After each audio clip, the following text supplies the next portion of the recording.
بسم اللہ الرحمن الرحیم۔ سورۃ ابراہیم کا حقیقی راز وہی ہے جو خود قرآن نے واضح الفاظ میں بیان کیا ہے۔ کوئی چھپی ہوئی خفیہ طاقت یا راز نہیں، بلکہ ایک واضح عملی اور فکری پیغام جو انسان کی پوری زندگی بدل سکتا ہے۔ اس سورت کا مرکزی نقطہ آغاز ہی میں بتا دیا گیا ہے کہ یہ کتاب لوگوں کو ظلمات اندھیروں سے نکال کر نور روشنی کی طرف لانے کے لیے نازل کی گئی ہے۔ اس کا اصل راز ہے ہدایت کی منتقلی، گمراہی سے سیدھے راستے تک۔ اندھیرے صرف کفر نہیں بلکہ جہالت، خواہشات نفس، ناانصافی، غرور اور اللہ سے غفلت بھی ہے، جبکہ نور صرف معلومات نہیں بلکہ ایمان، یقین، اخلاق اور عمل ہے۔ اس صورت میں بتایا گیا ہے کہ ہر رسول اپنی قوم کی زبان میں بھیجا گیا تاکہ پیغام واضح ہو۔ اس سے اصل حقیقت سامنے آتی ہے کہ دین کو سمجھنا مشکل نہیں بنایا گیا، رکاوٹ دل کی نیت میں ہوتی ہے نہ کہ پیغام میں۔ اسی لیے ایک ہی پیغام کچھ لوگوں کے لیے ہدایت بن جاتا ہے اور کچھ کے لیے گمراہی۔ قرآن خود کہتا ہے کہ اللہ اسی کو ہدایت دیتا ہے جو اس کی طرف رجوع کرے، یعنی ہدایت کا دروازہ کھلا ہے مگر داخل وہی ہوتا ہے جو چاہتا ہے۔ سورۃ ابراہیم کا ایک مرکزی اصول شکر اور ناشکری ہے۔ اگر تم شکر کرو گے تو میں تمہیں اور زیادہ دوں گا، ناشکری کرو گے تو میرا عذاب سخت ہے۔ یہ کوئی خفیہ راز نہیں بلکہ ایک قانون ہے۔ شکر صرف زبان کا لفظ نہیں بلکہ دل کا اعتراف اور عمل کی درستی ہے۔ نعمت کو اللہ کی مرضی کے مطابق استعمال کرنا، اس کے برعکس ناشکری صرف شکر نہ کہنا نہیں بلکہ نعمتوں کو غلط راستے میں لگانا ہے۔ اسی اصول پر فرد، معاشرہ اور قومیں اوپر اٹھتی یا نیچے گرتی ہیں۔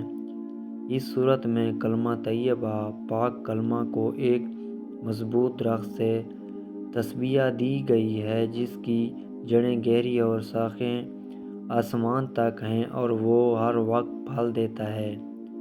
اس کے مقابلے میں باطل کو ایک ایسے درخت کی طرح بتایا گیا ہے جس کی کوئی جڑ نہیں، وہ اکڑ جاتا ہے۔ یہاں حقیقی راز یہ ہے کہ ایمان اگر دل میں جڑ پکڑ لے تو انسان کے کردار، فیصلوں اور زبان سب میں پھل دیتا ہے، اور اگر بنیاد کمزور ہو تو وقتی چمک کے باوجود انجام کمزور ہوتا ہے۔ سورۃ ابراہیم ہمیں تاریخ کے ذریعے قانون الہی سمجھاتی ہے۔ مختلف قوموں کا ذکر کر کے بتایا گیا ہے کہ جنہوں نے حق کو ٹھکرایا وہ اپنے ہی اعمال کے نتیجے میں تباہ ہوئے۔ یہ محض قصے نہیں بلکہ یہ اعلان ہے کہ اللہ کا قانون بدلتا نہیں۔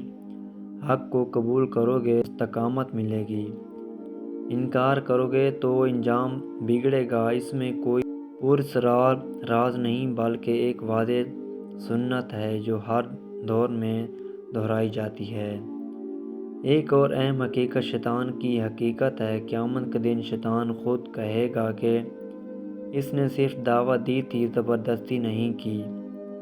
اس سے واضح ہوتا ہے کہ انسان اپنی راہ کا خود ذمہ دار ہے۔ یہ صورت ہمیں ذمہ داری کا احساس دیتی ہے۔ گناہ کو کسی اور پر ڈال کر بچا نہیں جا سکتا۔ ہدایت اختیار کرنا انسان کے اپنے فیصلے سے جڑا ہوا ہے۔ حضرت ابراہیم کی دعائیں اس صورت کا نہایت گہرا حصہ ہیں۔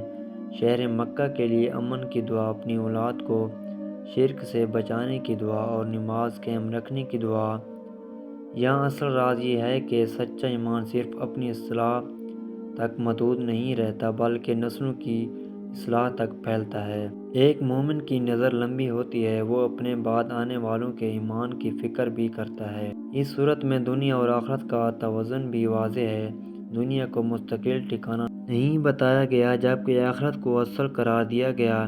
اس کا حقیقی پیغام یہ ہے کہ فیصلے آخرت کو سامنے رکھ کر کرو۔ دنیا میں طاقت، دولت یا شہرت اگر حق سے دور لے جائے تو وہ خسارہ ہے، اور اگر حق کے تابع ہو تو وہ نعمت ہے۔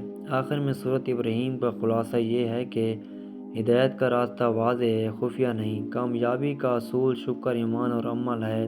گمراہی کی جڑ انکار اور نفس کی پیروی ہے، اور انجام کا فیصلہ انسان کے اپنے انتخاب سے جڑا ہے۔ یہی سورۃ ابراہیم کا حقیقی قرآنی راز ہے۔ کوئی جادوئی یا پوشیدہ بات نہیں بلکہ ایک ایسا سیدھا اصول جو دل میں اتر جائے تو زندگی بدل دیتا ہے۔